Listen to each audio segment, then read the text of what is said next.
Ikhwani, salam alaikum, j'espère que vous allez bien. Alors, dans cette vidéo, Inch'Allah, nous allons parler d'un paramètre très important, d'accord, qui influence, c'est-à-dire l'énergie de mon panneau solaire. Alors, on sait tous que normalement, les cellules photovoltaïques, ils sont influencés par ce qu'on appelle par le facteur de température. Donc, on va parler de la température, d'accord, des cellules photovoltaïques, de la température des cellules photovoltaïques. Alors, plus nous avons une augmentation de température, d'accord, augmentation de température, et plus nous avons une perte, d'accord, sur l'énergie, perte sur l'énergie.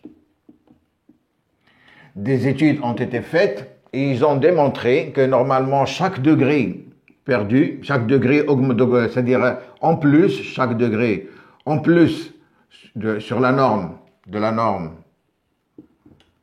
norme STC, d'accord, c'est une norme internationale, c'est-à-dire sous laquelle tous les panneaux ils sont contrôlés avec une irradiation de 1000 watts par mètre carré sous une température ambiante de 25 degrés Celsius. Alors, plus je perds, c'est-à-dire plus j'augmente en température, c'est-à-dire les essais, ils ont démontré qu'avec 1 degré de plus, je perds entre 0,2 et 0,5 d'accord, % sur mon énergie, chose qui est quand même importante. Alors, quand vous allez recevoir, bien sûr, votre panneau solaire, ce panneau solaire, tous les critères qui sont mentionnés sur la plaque signalétique, ils ont été, c'est-à-dire, ils ont été, si vous voulez, mesurés sous ces conditions, 1000 watts par mètre carré et 25 degrés. À titre d'information, il y a des essais qui ont été faits avec, c'est-à-dire 500 watts par mètre carré, d'accord, et 25 degrés. Et c'est-à-dire les mesures ont donné une perte de puissance, d'accord, de 70 watts. Une perte de puissance de 70 watts, chose qui est importante. Donc ça veut dire que la région où vous allez vous situer, donc les radiations et la température, d'accord, ils vont jouer un rôle très important et vous allez, c'est-à-dire si vous achetez un panneau par exemple de 280 watts crête, vous allez vous retrouver avec un panneau qui va donner 210 watts crête tout simplement. Donc plus vous améliorez les conditions de travail et plus, c'est-à-dire vous allez augmenter en rendement et vous allez augmenter, c'est-à-dire votre puissance crête, donc les facteurs énergétiques, ils vont augmenter. Alors nous allons voir tout de suite, c'est-à-dire quelle est l'influence de la température sur cette puissance et sur, bien sûr, les facteurs les plus importants qu'on a vus lors des dernières vidéos, c'est-à-dire la tension en circuit ouvert et le courant ICC. Alors ces facteurs-là, ce sont les facteurs les plus importants, d'accord, qui permettent, c'est-à-dire qui servent à faire le calcul de votre installation. Donc automatiquement, si nous avons une variation de puissance, nous allons avoir une variation de cette tension et nous allons avoir une légère variation de ce courant de court-circuit. D'accord? Alors avant de continuer, je vous demande de vous abonner à la chaîne, de faire un like, d'accord, pour que les vidéos puissent atteindre beaucoup plus de monde et pour que, c'est-à-dire je puisse continuer à travailler pour vous. Alors je continue, je vais supposer, je vais prendre quelques valeurs, c'est-à-dire d'un panneau de 280 watts crête, je vais prendre les valeurs du VOC et du ICC et nous allons voir un peu si on fait varier la température, c'est-à-dire quel est le maximum de ce VOC et le maximum de ce ICC, parce que c'est ce qui est important. Donc je vais prendre un panneau, c'est-à-dire avec une puissance crête de 280 watts, d'accord? Ce panneau, bien sûr, il a une tension VOC de 38,6, d'accord? Et il a un courant ICC de 9,36 volts, de 36 ampères, pardon. Et il y a un autre facteur qui est important qui s'ajoute, c'est la température de fonctionnement, c'est-à-dire la température dans lequel on peut faire fonctionner ce panneau. Dans la plaque signalétique, il est mentionné moins 40 degrés, moins 40, plus 90. Ça, c'est la zone, c'est-à-dire on peut descendre jusqu'à moins 40 degrés et monter jusqu'à 90 degrés. Alors, bien sûr, plus je monte en température, plus je chute en énergie. Et plus je descends en température, et plus j'augmente mon énergie, mais jusqu'à une certaine limite que je ne dois pas, c'est-à-dire dépasser pour que mes panneaux puissent travailler, c'est-à-dire que moins 40 degrés, c'est la limite maxi. Alors, bien sûr, je vais prendre la région où je me trouve. Supposons que je suis, par exemple, dans une région où il fait un temps moyen, où je peux, par exemple, où la température peut descendre maximum jusqu'à moins 10 degrés, par exemple, moins 10 degrés. Elle descend parfois à moins 5, moins 6, moins 8, jusqu'à moins 10 degrés. Il y a des régions, bien sûr, où vous avez des températures qui peuvent aller jusqu'à moins 20, moins 30 degrés. C'est pour ça qu'on donne ici, c'est-à-dire cette fourchette de travail entre moins 40 et plus 90 degrés. Donc, je vais supposer, d'accord, que je travaille dans une région où la température peut chuter jusqu'à moins 10 degrés. Alors, bien sûr, quand je vais chuter en température, qu'est-ce qui va se passer? Puisque la norme STC, d'accord, me dit que je travaille sous une irradiation de 1000 watts par mètre carré, d'accord, sous une température de 25 degrés. Alors, ça veut dire que si j'augmente en température, je perds entre 0,2 et 0,5%. Si je descends en température, si vous voulez, je vais gagner entre 0,2 et 0,5%. Donc, je descends, par exemple, de 25 degrés, puisque je suppose que je travaille jusqu'à moins 10 degrés. Ça veut dire que ma température, il y a un minimum avec laquelle je peux travailler, va être égale. Donc, 25 degrés moins 10 degrés, ça veut dire que 35 degrés, c'est la température. C'est la température, c'est-à-dire, si vous voulez, je suis sous une plage de 35 degrés. Alors, ces 35 degrés vont me donner soit, comme j'ai dit tout à l'heure, si je monte en température, je vais perdre ces 0,2 entre 0,2 et 0,5%.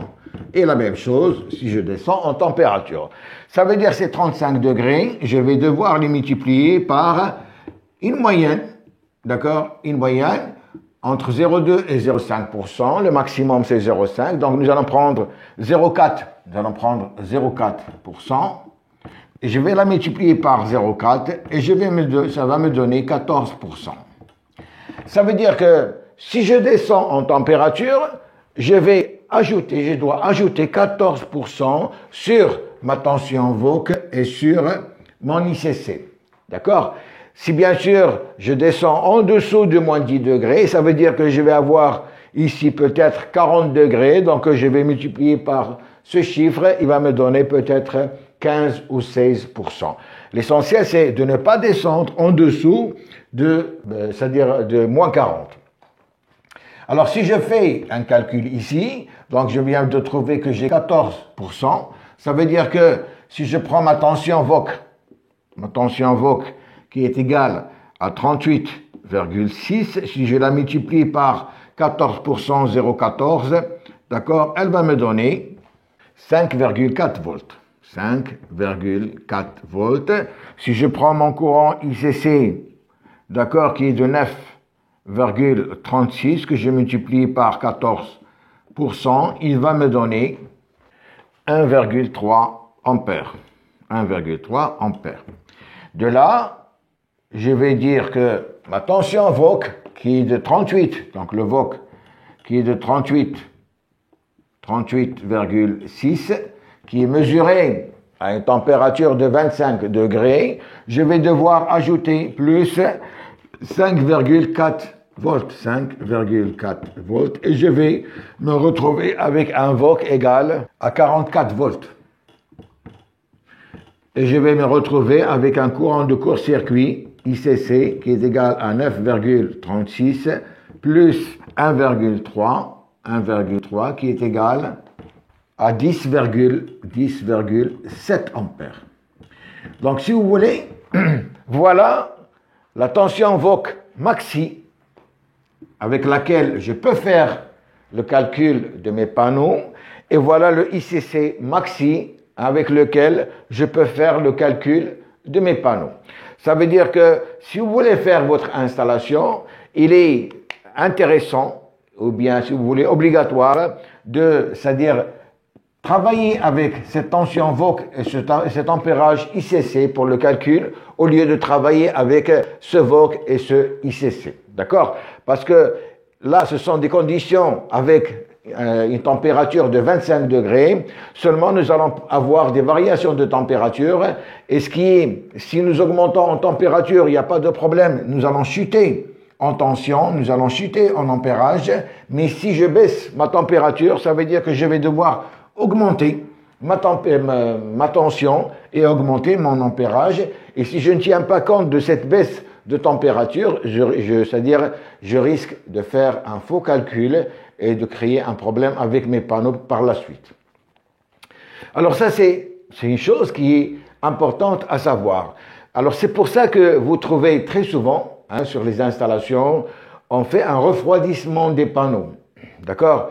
Vous trouvez par exemple sur les panneaux, vous allez trouver une rampe par exemple avec des buses, et ces buses bien sûr, c'est-à-dire ils éjectent de l'eau de pluie parce qu'on peut faire un bassin par exemple pour récupérer l'eau de pluie. Et cette eau de pluie normalement, il faut veiller à ce que, c'est-à-dire la température n'excède, c'est-à-dire entre 25 degrés et 35 degrés par exemple, c'est une température idéale pour faire refroidir vos panneaux par injection d'eau sur les panneaux. Et bien sûr, plus les panneaux ils sont refroidis, ça veut dire que les cellules photovoltaïques vont vous donner une meilleure énergie tant que vous restez, d'accord, aux environs de cette température. C'est bon. Donc, en résumé, sachez tout simplement que si j'augmente, c'est-à-dire que le panneau que vous allez recevoir, c'est un panneau qui a été mesuré, c'est-à-dire étudié et mesuré sous cette irradiation, la norme STC. D'accord? Alors, plus vous augmentez la température, c'est-à-dire chaque degré de plus, vous perdez entre 0,2 et 0,5% sur l'énergie, d'accord, de votre cellule. Quand je parle énergie, je parle bien sûr puissance, la tension et le courant. C'est bon.